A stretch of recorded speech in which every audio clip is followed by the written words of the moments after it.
Hello friends, मैं राजकिशोर कुमार हमारे YouTube channel online तैयारी में आपका स्वागत करता हूं। हम लोग प्राचीन इतिहास का सेक्शन पढ़ रहे हैं, तो आज हम लोग उसमें मौर्य साम्राज्य के बारे में डिस्कस करेंगे। पिछले वीडियो में हम लोगों ने मगध पढ़े थे, इसके बाद सिकंदर का आक्रमण पढ़ा। तो उससे रिलेट करते हैं कि मगध के नंद वंश के शासक घनानंद के शासन काल में दो आक्रमण हुए, ईरानी आक्रमण और यूनानी आक्रमण। तो यूनान से आए सिकंदर तो घनानंद के समय में आक्रमण करता है भारत में। तो जब वह मगध की ओर बढ़ता है तो उसके सैनिक आगे बढ़ने से मना कर देते हैं, तो वो सिकंदर वहीं से लौट जाता है मकदूनिया। फिर वहां 323 ईसा पूर्व में बेबीलोन में उसकी मृत्यु हो जाती है। इसके बाद घनानंद एक क्रूर शासक था, उसकी हत्या करके चंद्रगुप्त मौर्य वंश की स्थापना करता है। तो वही आज हम लोग डिस्कस करेंगे। तो आइए चलते हैं। मौर्य वंश स्टार्ट कब होता है? तो 322 ईसा पूर्व, मतलब घनानंद की मृत्यु के बाद 322 ईसा पूर्व से 185 बीसी तक इसके बहुत सारे उत्तराधिकारी हुए। 185 ईसा पूर्व तक मौर्य वंश का शासन चलता है मगध में। चाणक्य, जिसे कौटिल्य भी कहते हैं, इसकी सहायता से नंद वंश के अंतिम शासक घनानंद की हत्या करके चंद्रगुप्त मौर्य वंश की स्थापना करता है। तो आपको सिर्फ ध्यान रखना है कि नंद वंश के शासक घनानंद की हत्या चंद्रगुप्त मौर्य द्वारा किसकी सहायता से? तो चाणक्य की सहायता से। और चंद्रगुप्त मौर्य नए राजवंश मौर्य वंश की स्थापना करता है। तो संस्थापक कौन हुए? तो चंद्रगुप्त मौर्य हुए। राजगद्दी पर कब बैठा? तो 322 ईसा पूर्व में मगध की राजगद्दी पर बैठा, मात्र 25 वर्ष की उम्र में। कब तक रहा? 298 ईसा पूर्व तक रहा। चंद्रगुप्त मौर्य को पुराणों में क्या कहा गया था? पुराणों में मौर्यों को शूद्र जाति का बताया है। जो मौर्य है वो पुराणों में शूद्र जाति बताया है। बौद्ध स्रोत के अनुसार मौर्य क्षत्रिय थे। बौद्ध स्रोतों से पता चलता है कि मौर्य क्षत्रिय थे, और ब्राह्मण साहित्य पुराण से पता चलता है कि बौद्ध जो मौर्य थे शूद्र जाति के थे। नेक्स्ट है चंद्रगुप्त मौर्य 322 ईसा पूर्व में मगध की गद्दी पर बैठे और अपनी राजधानी पाटलिपुत्र को बनाया। नेक्स्ट देखते हैं सर विलियम जोन्स का क्या कहना था।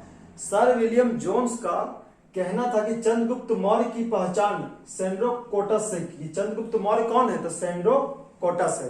किसने कहा? तो सर विलियम जोन्स ने कहा। नेक्स्ट स्ट्रेबो का क्या कहना था? स्ट्रेबो का कहना था कि चंद्रगुप्त मौर्य पालीब्रोथम है। क्या है? पालीब्रोथम है।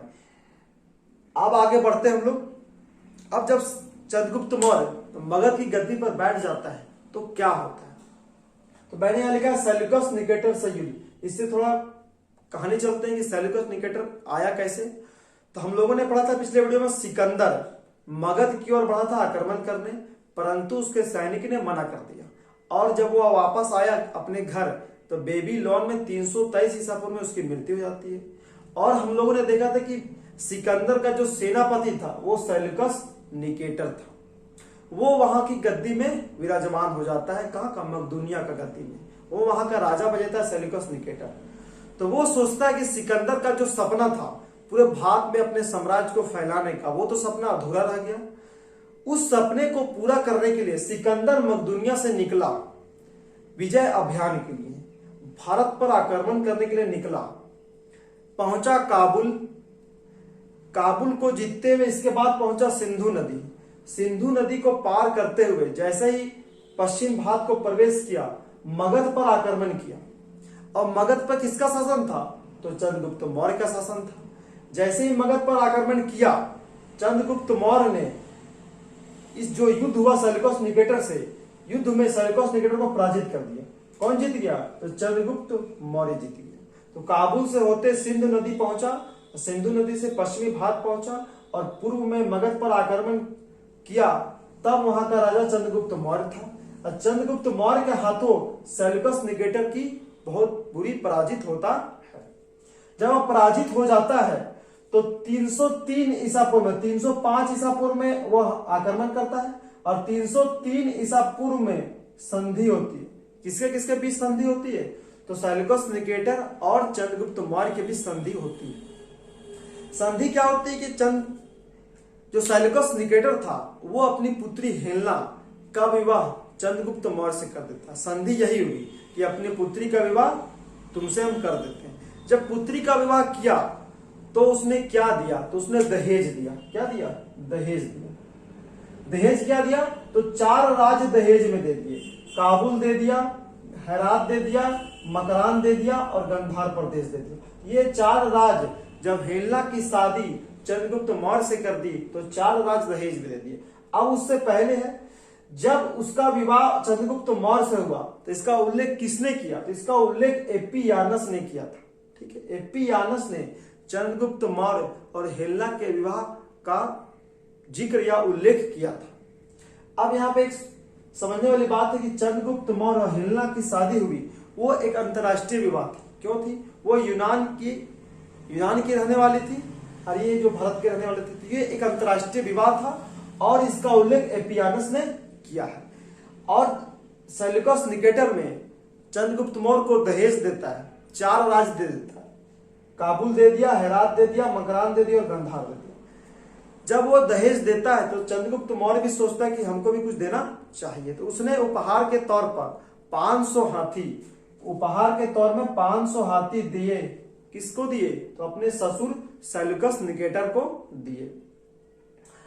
आज जब हेलेना की शादी हुई तो सेल्यूकस निकेटर एक राजदूत भेजता है। कहां पर? तो चंद्रगुप्त मौर्य के दरबार में। उस राजदूत का नाम क्या है? तो उस राजदूत का नाम है मेगास्थनीज। क्या नाम? मेगास्थनीज। तो क्वेश्चन आएगा मेगास्थनीज किसके दरबार में रहता था? तो चंद्रगुप्त मौर्य के दरबार में रहता था। किसने भेजा था? तो सेल्यूकस निकेटर ने भेजा था। तो सेल्यूकस निकेटर का राजदूत जो भेजा था सेल्यूकस निकेटर ने किसके दरबार में? तो चंद्रगुप्त मौर्य के दरबार में। इन्होंने ही इंडिका पुस्तक की रचना की जिसमें मौर्य साम्राज्य एवं उसके प्रशासनिक व्यवस्था का पूरा विस्तृत वर्णन है इंडिका पुस्तक में। अब नेक्स्ट की जो चंद्रगुप्त का जो साम्राज्य है पूरे भारत में फैल गया। इन तो 4 राज्य तो उसके अपने हो ही गए। इसके बाद मगध की गद्दी पर बैठा ही था। इसके बाद जितने विजित क्षेत्र को उसने जीता तो पूरे संपूर्ण भारत में चंद्रगुप्त मौर्य का साम्राज्य फैल गया। जब चंद्रगुप्त मौर्य का साम्राज्य फैल गया तो उसने व्यापक विजय प्राप्त की और उस व्यापक विजय के उपलक्ष्य में उन्होंने एक साम्राज्य की स्थापना की जिसका नाम था अखिल भारतीय साम्राज्य की स्थापना की। व्यापक विजय जब उसने प्राप्त की तब उसने अखिल भारतीय साम्राज्य की स्थापना की चंद्रगुप्त मौर्य ने। आज चंद्रगुप्त मौर्य का साम्राज्य कहां से कहां तक फैला हुआ तो यहां देख लेते हैं। चंद्रगुप्त मौर्य का साम्राज्य का विस्तार कहां से कहां तक फैला हुआ था? तो उत्तर पश्चिम हिंदकुश पर्वत है जहां से खैबर दर्रा से होकर सिकंदर भारत पर आक्रमण किया था। कहां पे किया था? तक्षशिला में किया था। तो उत्तर पश्चिम भारत के मानचित्र में सबसे ऊपर जम्मू कश्मीर, उससे ऊपर उत्तर हो गया और पश्चिम अफगानिस्तान से ऊपर तो हिंदकुश पर्वत से लेकर दक्षिण में उत्तरी कर्नाटक, नीचे हो गया कर्नाटक, ऊपर हो गया हिंदकुश, पूरब में हो गया मगध बिहार और पश्चिम इधर सौराष्ट्र तक चंद्रगुप्त मौर्य का साम्राज्य फैल गया। अब यह सौराष्ट्र कहां है? तो सौराष्ट्र गुजरात में। कहां है? गुजरात में। तो उत्तर पश्चिम हिंदकुश पर्वत से लेकर दक्षिण में उत्तरी कर्नाटक, पूरब में मगध और पश्चिम में सौराष्ट्र गुजरात तक संपूर्ण भारत में चंद्रगुप्त मौर्य का साम्राज्य फैल गया। अब क्या हुआ नेक्स्ट? अंत में चंद्रगुप्त मौर्य जैन धर्म को अपना लेता है। भद्रबाहु के नेतृत्व में कहां चला जाता है? श्रवणबेलगोला कर्नाटक चला जाता है। भद्रबाहु कौन था? तो दिगंबर के नेतृत्व करता थे। दिगंबर जो नग्न रहते थे तो दिगंबर के नेतृत्व करता भद्रबाहु के शरण में चला गया। कौन? चंद्रगुप्त मौर्य। और कहां पे चला गया? तो श्रवणबेलगोला चला गया और वहां के चंद्रगिरी पहाड़ी में उसने क्या किया? तो उपवास करके 298 ईसा पूर्व में प्राण त्याग देते। तो बहुत विचित्र है। इन्होंने चंद्रगिरी पहाड़ी में उपवास करके, पहला शासक जो उपवास करके प्राण त्याग दिए 298 ईसा पूर्व में। और जो ये उपवास किए इसको क्या कहा जाता है? उसको संलेखना कहा जाता है। क्या कहा जाता है? संलेखना कहा जाता है। मैंने यहाँ ऊपर लिखा है संलेखना। तो चंद्रगिरी पहाड़ी में चंद्रगुप्त मौर्य ने उपवास करके 298 ईसा पूर्व में अपने प्राण को त्याग देते हैं। और जो उपवास की विधि है वह संलेखना कहलाती है। अब नेक्स्ट आते हैं चंद्रगुप्त मौर्य का पुत्र। अब कौन था? तो बिंदुसार था। जब 298 ईस्वी में इसकी मृत्यु हो गई तो 298 ईसा पूर्व में गद्दी में बैठेगा। अब जब बिंदुसार पैदा हुआ तो उसके मस्तक पर बिंदु था, इसी कारण उसका नाम बिंदुसार पड़ा। नेक्स्ट देखते हैं, बिंदुसार को यूनानियों ने क्या कहा? तो यूनानियों ने अमित्र घात की संज्ञा दी। और अमित्र घात का अर्थ क्या है? तो शत्रुओं का नाश करने वाला बिंदुसार। अब नेक्स्ट है, जैन ग्रंथ में बिंदुसार को क्या कहा है? तो सिंहसेन कहा। तो ये इंपॉर्टेंट क्वेश्चन है कि यूनानियों ने बिंदुसार को अमित्रघात कहा, जिसका अर्थ है शत्रुओं को नाश करने वाला। जैन ग्रंथ में बिंदुसार को सिंहसेन कहा गया। नेक्स्ट है, बिंदुसार आजीवक संप्रदाय को मानता था। इसके मानने वाले थे कौन? तो उसके दरबार में एक भविष्य वक्ता रहता था जिसका नाम था पिंगलवास। यही पिंगलवास आजीवक संप्रदाय को मानता था। इसी कारण बिंदुसार भी आजीवक संप्रदाय को मानता था। नेक्स्ट क्या है? बिंदुसार एक पत्र लिखा, मैत्रीपूर्ण पत्र लिखा सीरिया के शासक एंटियोकस को। तो बिंदुसार मैत्रीपूर्ण पत्र भेजा। किसको भेजा? तो सीरिया के शासक एंटियोकस को भेजा। और जब एंटियोकस को भेजा तो उन्होंने बोला क्या? तो 3 चीजों की मांग की कि हमको 3 चीजें चाहिए। क्या चाहिए? तो मीठी मदिरा चाहिए, सूखी अंजीर चाहिए और एक दार्शनिक चाहिए। उन्होंने पत्र में यह लिखा कि हमको मीठा मदिरा चाहिए, सूखी अंजीर चाहिए और दार्शनिक चाहिए। जब ये पत्र पहुंचा सीरिया के शासक एंटियोकस के पास तो उन्होंने 2 चीजों को भेजा, मात्र 2 चीजों को, मीठी मदिरा और सूखी अंजीर को भेजा। किसके दरबार में? तो बिंदुसार के दरबार में। तो मीठी मदिरा और सूखी अंजीर को भेजा। कहां पे भेजा? तो बिंदुसार के दरबार में। और दार्शनिक को नहीं भेजा। ठीक है। कुछ दिनों बाद एंटियोकस ने एक राजदूत भेजता है।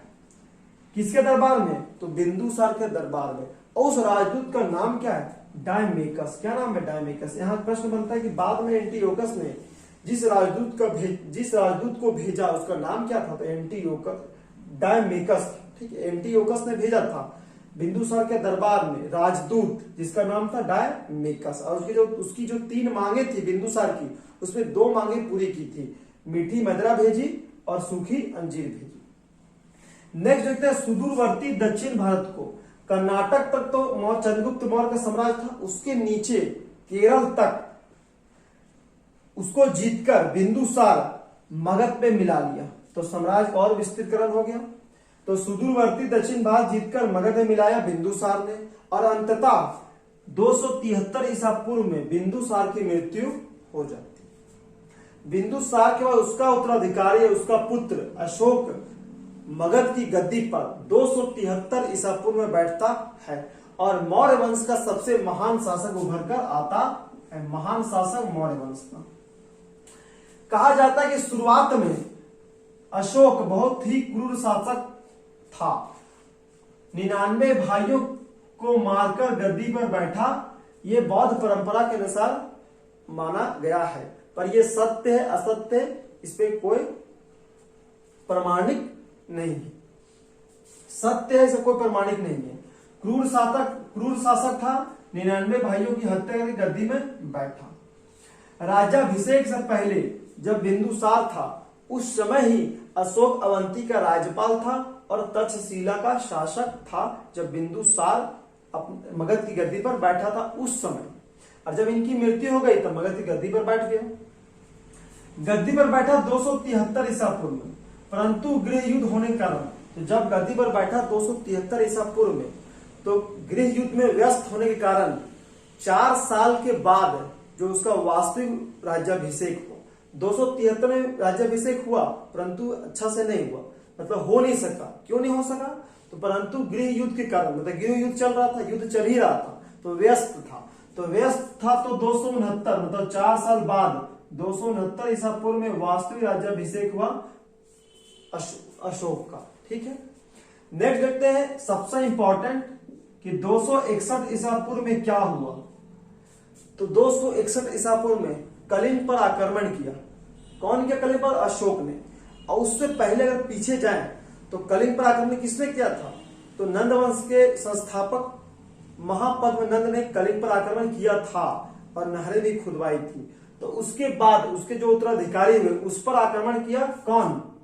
अशोक। 261 ईसा पूर्व में कलिंग पर आक्रमण किया और उसको जीत लिया और अपने साम्राज्य में मिला लिया।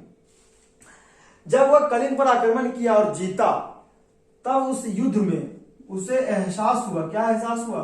कि बहुत ज्यादा ही नरसंहार हुआ। नरसंहार कहने का मतलब कि 1 लाख लोग मारे गए, 1.5 लाख लोग बंदी बनाए गए। तो ये जो नरसंहार हुआ बहुत व्यापक तौर पे हुआ। तो अशोक को यह महसूस हुआ कि कलिंग पर जो हमने विजय प्राप्त की, इससे क्या हुआ? 1.5 लाख लोग मारे गए, इतने बंदी बनाए गए, बहुत सारे लोग बीमार से ग्रसित हो गए। तो उन्हें एहसास हो कि बहुत ज्यादा नरसंहार हुआ जो उन्हें नहीं करनी चाहिए। तो अशोक इसी नरसंहार के कारण उसका हृदय परिवर्तन हो गया। ये सबसे इंपॉर्टेंट है कि अशोक का हृदय परिवर्तन कब हुआ? तो अशोक का हृदय परिवर्तन कलिंग पर आक्रमण करके जब उन्होंने विजय प्राप्त की, उसके बाद उनका हृदय परिवर्तन हुआ। जब युद्ध में बहुत ज्यादा व्यापक तौर पर नरसंहार हुआ, तब उनका हृदय परिवर्तन हुआ। और उन्होंने क्या किया? अस्त्र को त्याग दिया, अस्त्र को त्याग दिया और धर्म की नीति को अपना लिया। क्या? धर्म की नीति को अपना लिया। और ये धर्म की नीति क्या थी? तो धर्म की नीति का अर्थ है धर्म को अपनाना, अस्त्र को छोड़ना और धर्म की नीति को अपनाना, धर्म के मार्ग पर चलना, जो उस समय बौद्ध धर्म चल रहा था। अशोक इसके बाद बौद्ध धर्म को अपना लेता है। बौद्ध धर्म में क्या है? अहिंसा, हिंसा नहीं करना, सत्य बोलना, पारिवारिक जीवन को त्यागना, सन्यासी जीवन व्यतीत करना। तो इन सारी चीजों को अशोक ने अपनाया, अस्त्र को त्याग दिया। अब नेक्स्ट है कि अशोक जो थे वो प्रथम सम्राट हुए जिसने अभिलेखों के माध्यम से प्रजा को संबोधित किया। इसका अर्थ क्या है? जब उसने धर्म की नीति अपनाई तो उन्होंने अपने ज्ञान को विस्तार किया, बौद्ध धर्म का प्रचार करने लगे। अपने पुत्र पुत्री संघमित्रा और महेंद्र को श्रीलंका भेज दिया प्रचार करने के लिए। तो अशोक खुद जो प्रचार कर रहे थे, उन्होंने किसका प्रयोग किया? तो अभिलेखों के माध्यम से प्रजा को संबोधित किया, मतलब प्रजा को समझाया अभिलेखों के माध्यम से। कौन सा अभिलेख? तो वो हम लोग नीचे पढ़ेंगे। तो अभिलेखों के माध्यम से कहने का मतलब पत्थर और धातु पर जो लिखे जाते थे उन्हें अभिलेख कहते हैं। तो पत्थर और धातु पर उत्कीर्ण किए गए लेखों को अभिलेख कहा गया।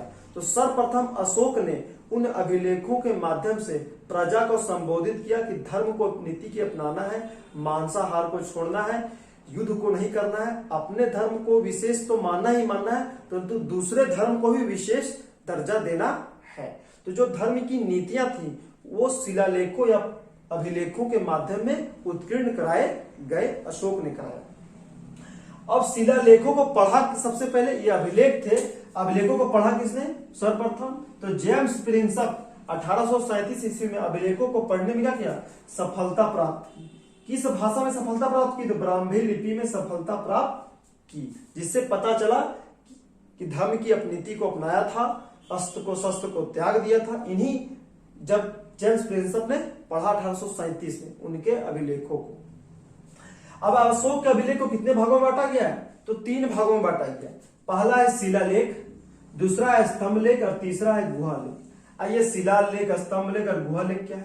तो शिलालेख कहने का मतलब यह है कि शिलालेख का अर्थ है कि पत्थरों को काटकर और उसे समतल कर उस पर लिखे गए लेख को शिलालेख कहा गया है। और शिलालेख का समूह कितना है? तो 14 समूहों में बटा है। ठीक है। अब नेक्स्ट आता है स्तंभ लेख। ये था कृत्रिम लेख। इसमें क्या था? पत्थरों को स्तंभ के रूप में आकृति बनाकर और उस पर उत्कीर्ण किया गया लेख। और ये जो स्तंभ लेख है एक स्थान से दूसरी स्थान आसानी से ले जा सकता था और उसे आसानी से गढ़ा भी जा सकता था।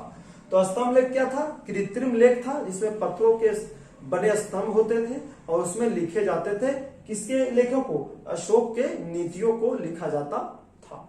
नेक्स्ट है गुहा लेख, ये क्या था? तो स्तंभ लेख कितने हैं? 7 है। गुहा लेख में क्या था? तो गुफाओं के अंदर जो चट्टानें होती थी उसमें लेख लिखे जाते थे। तो शिलालेख, स्तंभ लेख और गुहा लेख के माध्यम से अशोक अपनी नीतियों को किसके सामने संबोधित किया? तो प्रजा के सामने संबोधित किया। तो अशोक अपने नीतियों, जो धर्म नीति थी, उसको प्रजा के सामने जो प्रस्तुत किया उसे अभिलेख कहा गया। किन किन माध्यमों से किया? तो शिलालेख, स्तंभ लेख और गुहा लेख। नेक्स्ट देखते हैं कि 14 शिलालेख है उसमें 11वें शिलालेख में क्या बताया अशोक ने? तो अशोक ने धर्म नीति की व्याख्या किया कि मांसाहार छोड़ना है, लोगों से अच्छे पेश आना है, अपने धर्म को विशेषाधिकार देना है, दूसरे धर्म को विशेषाधिकार देना है, युद्ध करना नहीं है, हिंसा नहीं करना है और नशीले पदार्थ का सेवन नहीं करना है। इन सारी चीजों, धर्म नीति की जो व्याख्या की अशोक ने 11वें शिलालेख में किया। नेक्स्ट है 13वें शिलालेख में क्या है? तो कलिंग की लड़ाई और परिणाम का वर्णन। 11वें शिलालेख में धर्म नीति को बारे में बताया अशोक ने और 13वें शिलालेख में कलिंग की लड़ाई और उसके परिणाम का वर्णन, जिसके फलस्वरूप अशोक का हृदय परिवर्तन हो गया और धर्म की नीति को अपनाया और बौद्ध धर्म को अपना लिया। तो 11वें शिलालेख में इन सारी चीजों का वर्णन है, अशोक कलिंग की लड़ाई और परिणाम का वर्णन। नेक्स्ट है कि अशोक के शासनकाल में तीसरी बौद्ध संगीति संपन्न होती है। किसकी अध्यक्षता में? तो मोगलीपुत्र की अध्यक्षता में। हम लोगों ने पिछले वीडियो में पढ़ा था कि हर्यक वंश के शासक अजातशत्रु के शासनकाल में प्रथम बौद्ध संगीति हुई, शिशुनाग वंश के कालाशोक के शासनकाल में द्वितीय बौद्ध संगीति हुई और मौर्य काल के अशोक के शासनकाल में तृतीय बौद्ध संगीति होती है मोगलीपुत्र की अध्यक्षता में। अब क्या हुआ? अंतिम मौर्य शासक बृहद्रथ हुए। इन्होंने अपने अभिलेखों के माध्यम से प्रजा को संबोधित किया, बौद्ध धर्म को अपना लिया। इसके बाद इनकी मृत्यु हुई 232 ईसा पूर्व में। इसके बाद इसके बहुत सारे उत्तराधिकारी हुए और अंतिम उत्तराधिकारी मौर्य वंश के वो हुए बृहद्रथ। 185 ईसा पूर्व तक मौर्य वंश के उत्तराधिकारी शासन किए मगध पर। ये हो गए मौर्य काल। हम लोगों ने पढ़ा मौर्य काल के 3 प्रमुख शासक, चंद्रगुप्त मौर्य, मौर्य वंश के संस्थापक, इसके पुत्र बिंदुसार और बिंदुसार के पुत्र अशोक और सबसे अंतिम शासक बृहद्रथ। अब मौर्य वंश के जितने भी शासक हुए, इन्होंने पूरे भारत में अपना साम्राज्य विस्तृत किया। तो किस प्रकार से किया? तो सेना विशाल होगी, सामाजिक संगठन कैसा था, समाज कैसा था, व्यापार कैसे होता था, तो इन सारी बातों को हम लोग नेक्स्ट वीडियो में देखेंगे। मौर्य काल का प्रशासनिक व्यवस्था। तो आपको वीडियो कैसे लगी? अगर आपको वीडियो पसंद आए तो वीडियो को लाइक करें, वीडियो को ज्यादा से ज्यादा शेयर करें और चैनल को सब्सक्राइब कर लें ऑनलाइन तैयारी को। फिर मिलते हैं नेक्स्ट वीडियो में। Thank you. जय हिंद।